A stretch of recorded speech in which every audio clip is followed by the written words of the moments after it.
Alrighty, everybody. So we're gonna go over a slight variation to the Caides 13 hunt. Prior to this hunt buff weekend, I had been having issues trying to even get up to the Caides 13. I think I was stuck at like Caides 11. Maybe I didn't put as much time into it. And of course, more time to build characters as like somewhat of a new-ish player.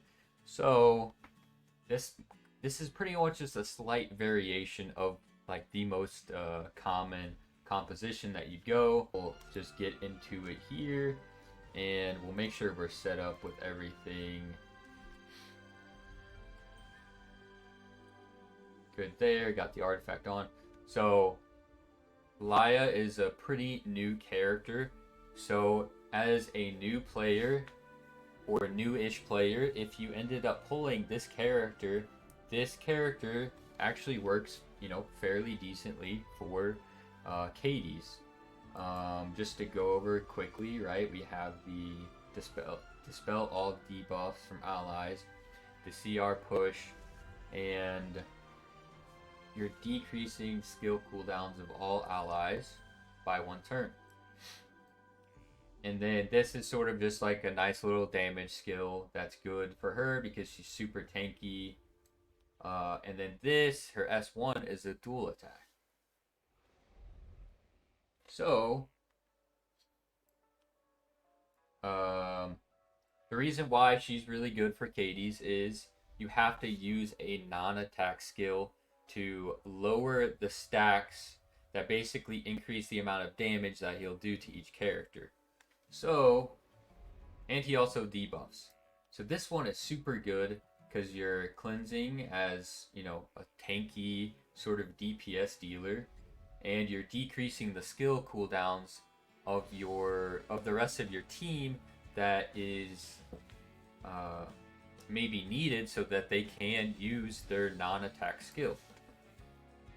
Cermia, for example, S2 into like S3. So I think she is super, super good.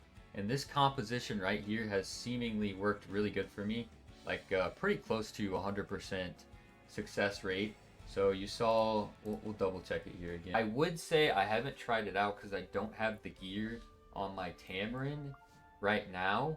But that's another opportunity for dual attacking.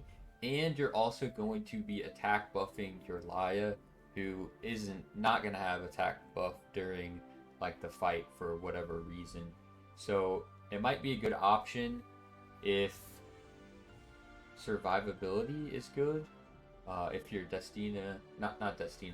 if your Tamarrine is pretty built up and she's healing the team good enough.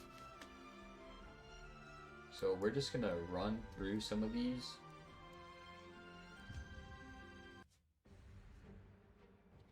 So you can see how it works, fully auto.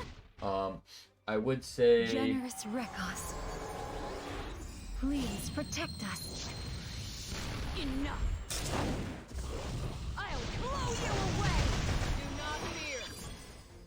So this isn't like super crazy character builds by any means. I was just having a really tough time slotting in that 4th character that Laia has sort of taken the place of.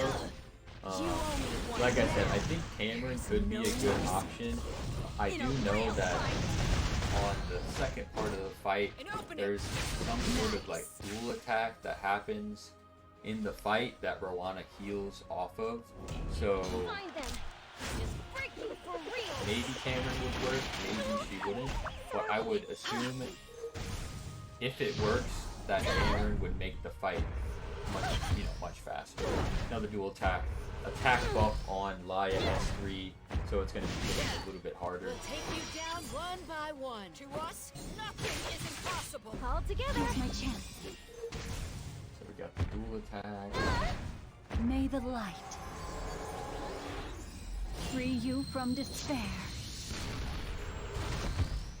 And we're basically just going to be testing this out. I'll most likely speed this part up so that you can see, you know, it's fairly consistent, and I think with How about we try a little harder?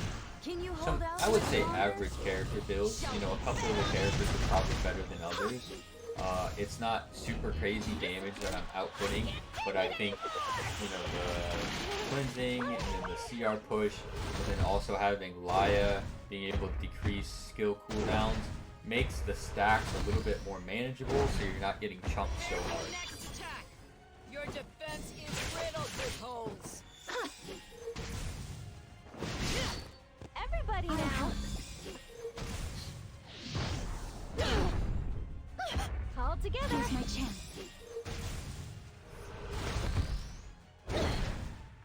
May the holy light save us all. That looks painful.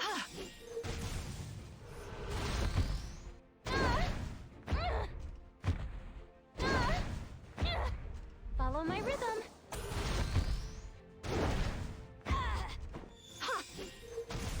Keep watching, everyone. Enough. I'll blow you away. You're not impossible. Right here. I'm here.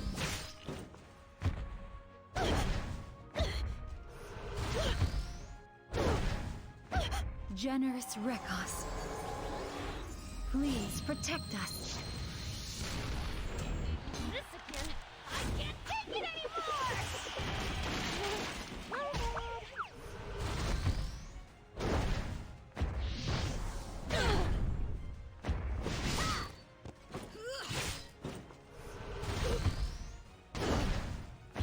Everybody now.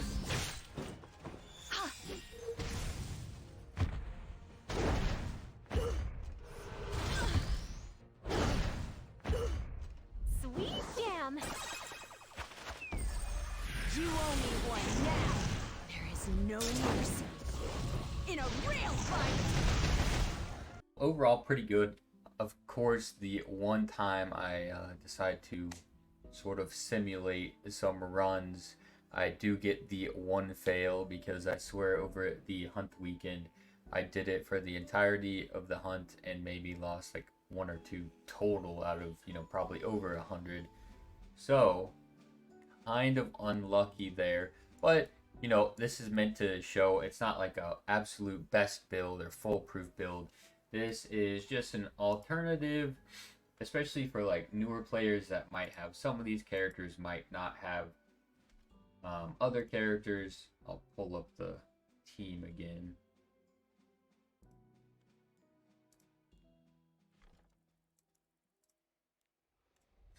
So if you were, you know, a fairly newer player and you were told to pull for Laia from other content creators, I think she fits a very good role here. You might not have like Brig, for example, or some other frontliners. So we have Laia, who's also very good in PvP. I would say Guild Wars and RTA. She's definitely a menace, and not super duper hard to build, alongside a if I'm not mistaken, a 3-star unit. So the good thing about 3-star units is you upgrade them from Stigma and not Molagora. So another really good option, you know, new player friendly. Cermia you should have from doing the first time like hunt missions. And then, you know, potentially you have Roana. If not Roana, like I said, I think Tamarrine could potentially work. She's going to give more consistent attack buffs to the whole team.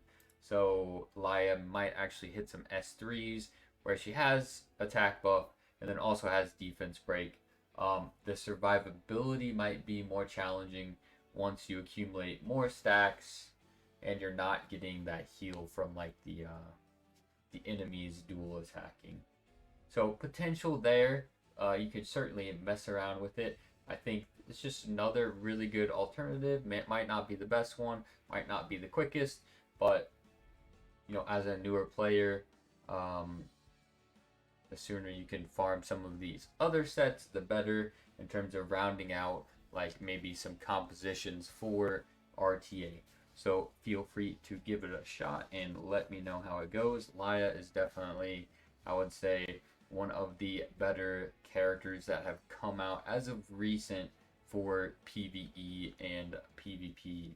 So definitely worth building, not just for the hunt, but also Guild Wars and RTA.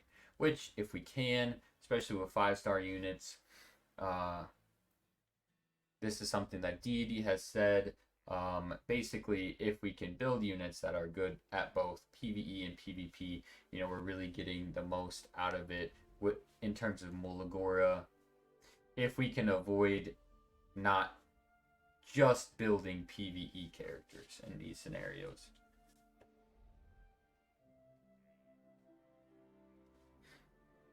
And that is all. So this is sort of the start of a new YouTube channel covering, gacha games in general, just a little side channel to have some fun around with, and practice editing as well. So see you on the next one.